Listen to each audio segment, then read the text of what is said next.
വൃക്ഷങ്ങളുടെ ഉന്നതമായ ശിഖരങ്ങളിൽ. അവിടെ അങ്ങനെ നമ്മുടെ അമ്മ കഴുകൻ വന്നിട്ട് ഒരു നല്ല കൂട് കൂട്ടും. ഇതാ അതിൻ്റെ മുകളിൽ ഈ അമ്മ കഴുകൻ ഇങ്ങനെ അടയിരിക്കും. അങ്ങനെ കുറേ ദിവസങ്ങൾ അടയിരുന്നു. ഇതാ കുഞ്ഞുങ്ങളെ കാക്കിരി വീക്കിരി ഒച്ച ഉണ്ടാക്കാൻ തുടങ്ങി. കുഞ്ഞുങ്ങളിതാ ആ മുട്ട പൊട്ടിച്ച് പുറത്തോട്ട് വന്നു. കുഞ്ഞുങ്ങൾ ഇതാ കൂട്ടിൽ ഇറങ്ങി നടക്കാൻ തുടങ്ങി, ആ കൂട്ടിൻ്റെ അകത്തൂടെ. ആ സമയത്ത് അമ്മക്കഴുകൻ എന്ത് ചെയ്യുമെന്നറിയാവോ? അമ്മക്കഴുകൻ ദൂരെ ദിക്കുകളിൽ പോകും. ഈ അമ്മക്കഴുകൻ ഇങ്ങനെ പോയി സമ്പാദിച്ചുകൊണ്ട് വരും. അത് ഈ കുഞ്ഞുങ്ങളുടെ വായിലേക്ക് ഇട്ട് കൊടുക്കും. കുഞ്ഞുങ്ങൾ ഈ അമ്മക്കഴുകനിൽ നിന്ന് ഭക്ഷണം ഇങ്ങനെ സ്വീകരിക്കും, അവിടെ കിടന്നുറങ്ങും. അങ്ങനെ കുറേ നാളുകൾ കഴിഞ്ഞു. ഈ കുഞ്ഞുങ്ങൾക്ക് ചെറിയ ചിറകുകൾ മുളയ്ക്കാൻ തുടങ്ങി. അപ്പോൾ ഇതാ ഒരു ദിവസം അമ്മക്കഴുകൻ വന്നു.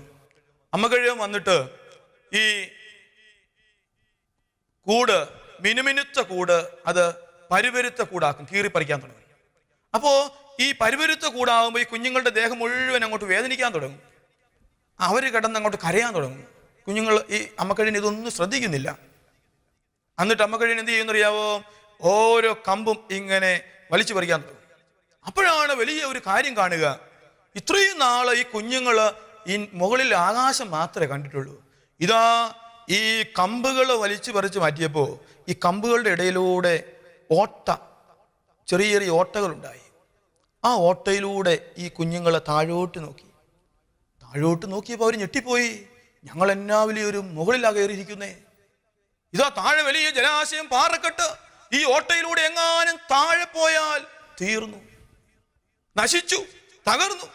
അവരാകെ പേടിയായി.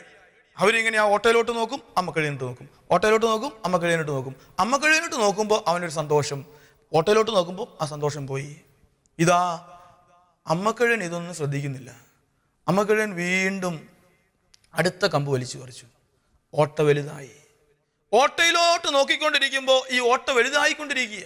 കുഞ്ഞുങ്ങൾക്ക് പേടിയായി. കുഞ്ഞുങ്ങൾ ഓർത്തു, ഞങ്ങളെ കൊല്ലാൻ കൊണ്ടുപോവാ, തീർന്നു, നശിച്ചു, തകർന്നു. ഇതാ ഓട്ട വലുതായി, ഓട്ട വലുതായി വലുതായി വന്നിരുന്നു. ഇതാ ചില വ്യക്തികൾ ഇതുപോലെ, ചില വ്യക്തികൾ ദൈവത്തിന്റെ കരങ്ങളിലായി. എന്നാൽ അവര് ചിലപ്പോ ലോകത്തിൻ്റെതായ ചില ചിന്തകളിലൂടെ കടന്നു പോകും. ചിലപ്പോൾ വലിയ കടബാധ്യത വന്നു, രോഗം വന്നു, ദുരിതം വന്നു, വലിയ ദുഃഖം വന്നു. ഉടനെ അവർ നോക്കും, ആ ദുഃഖത്തിലേക്ക് നോക്കും. ആ ദുഃഖമാകുന്ന ഓട്ടയിലൂടെ നോക്കുമ്പോൾ തേണ്ട താഴെ പാറക്കെട്ട്, ജലാശയം, തകർന്നു, തീർന്നു. ചില വ്യക്തികളപ്പോൾ പറയും, ഈ രോഗം മരണത്തിലേ അവസാനിക്കൂ, ഈ കടബാധ്യത നിന്നെയും കൊണ്ടേ പോകൂ. അതോടെ അവർക്ക് ഞെട്ടലായി. കാരണം അവനാ നോക്കാൻ തുടങ്ങിയപ്പോൾ ഈ ഓട്ട വലുതായി വലുതായി വന്നു. ഇതാ അതിപ്പോ വലുതായി. ഈ അമ്മക്കഴുകൻ ഈ ഓട്ട വീണ്ടും വലുതാക്കിയപ്പോൾ ഈ കുഞ്ഞുങ്ങൾ അവസാനത്തെ ആ കമ്പിൽ ഇങ്ങനെ തൂങ്ങിക്കിടക്കുക. നമ്മളൊന്ന് കണ്ടേ, ആ കുഞ്ഞുങ്ങൾ ആ കമ്പിൽ ഇങ്ങനെ തൂങ്ങി പിടിച്ച് കിടക്കുക. അവർ താഴോട്ട് നോക്കുന്നു, ഇനി രക്ഷയില്ല, തീർന്നു, ചത്തു, അവസാനം അടുത്തു.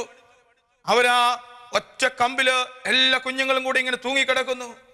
അവര് വാവിട്ടു കരയുന്നു. ഇതാ അവസാനത്തെ കമ്പും അമ്മക്കഴുകൻ വലിച്ചു പറിച്ചെടുത്തു. ഈ കുഞ്ഞുങ്ങൾ ടപേന്ന് പറഞ്ഞ് താഴോട്ട്. ഇതാ പാറക്കെട്ടിനെ ഇടിക്കാൻ തുടങ്ങാറായപ്പോ ഇതാ അമ്മക്കഴുകൻ ചിറക് വിരിച്ചടിയിലേക്ക് വന്നു. ആ കുഞ്ഞുങ്ങളെ ചിറകിൽ താങ്ങി. കുഞ്ഞുങ്ങളെ വീണ്ടും മുകളിലേക്ക് കൊണ്ടുവന്നു. വീണ്ടും അമ്മക്കഴുകൻ ചിറകൊന്ന് ചരിച്ചു. കുഞ്ഞുങ്ങൾ താഴോട്ട് വീണു. ആ സമയത്ത് ചില കുഞ്ഞുങ്ങള് ഇതാ ചിറക് ഇട്ടടിക്കാൻ തുടങ്ങി. അവർക്ക് സന്തോഷമായി. അവർ ഒച്ചത്തിൽ, വലിയ ഒച്ചത്തിൽ ബഹളം ഉണ്ടാക്കി. ഇതാ അവർക്ക് ആകാശത്തിൽ നിൽക്കാൻ പറ്റുന്നു, അമ്മയെ പോലെ നിൽക്കാൻ പറ്റുന്നു. അവർക്ക് വലിയ സന്തോഷം, എന്തെന്നില്ലാത്ത ആനന്ദം.